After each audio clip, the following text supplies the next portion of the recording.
বিসমিল্লাহির রাহমানির রাহিম। সূরা আল মুমিন। আয়াত 7।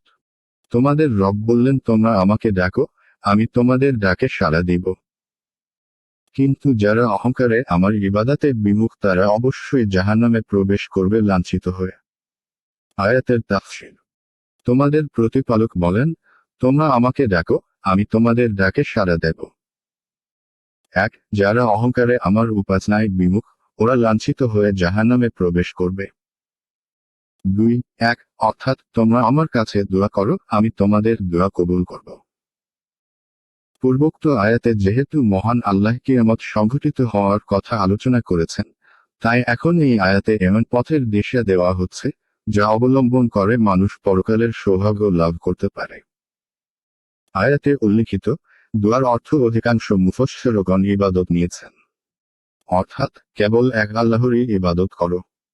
যেমন হাদিসেও দোয়া কে ইবাদত বলা হয়েছে। 4/271, 2223। এছাড়াও পরে উল্লিখিত থেকেও পরিষ্কার হয়ে যায় যে এর অর্থ ইবাদত। কেউ কেউ বলেছেন দোয়া বলতে দোয়া করাই বোঝানো হয়েছে, অর্থাৎ মঙ্গল অর্জন ও অমঙ্গল দূরীভূত করার জন্য আল্লাহর কাছে প্রার্থনা করা। কারণ দোয়ার আবিধানিক অর্থ ডাকা এবং শরীয়তি ও প্রকৃত অর্থ হল চাওয়া।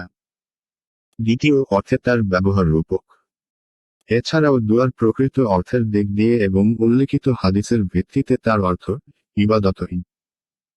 কেননা কারণ ঘটিত নয় এমন অস্বাভাবিক কিছু কারো কাছে চাওয়া ও প্রার্থনা করাই হলো তার ইবাদত করা। ফাতহুল কাদির উভয় অবস্থাতেই উদ্দেশ্য একটাই, আর তা হলো আল্লাহ ব্যতীত অন্য কাউকে প্রয়োজন পূরণ এবং সাহায্যের জন্য ডাকা জায়েজ নয়। কেননা কারণ ঘটিত নয় এমন অস্বাভাবিক প্রয়োজন পূরণের জন্য কাউকে ডাকলে তা ইবাদত হয়, আর ইবাদত আল্লাহ ছাড়া অন্য কারোর জন্য জায়েজ নয়। 2 এটা হলো আল্লাহর ইবাদতকে যারা অস্বীকার করে, তা থেকে যারা মুখ ফিরিয়ে নেয় অথবা তাতে যারা অন্যদেরকেও শরিক করে তাদের পরিণাম।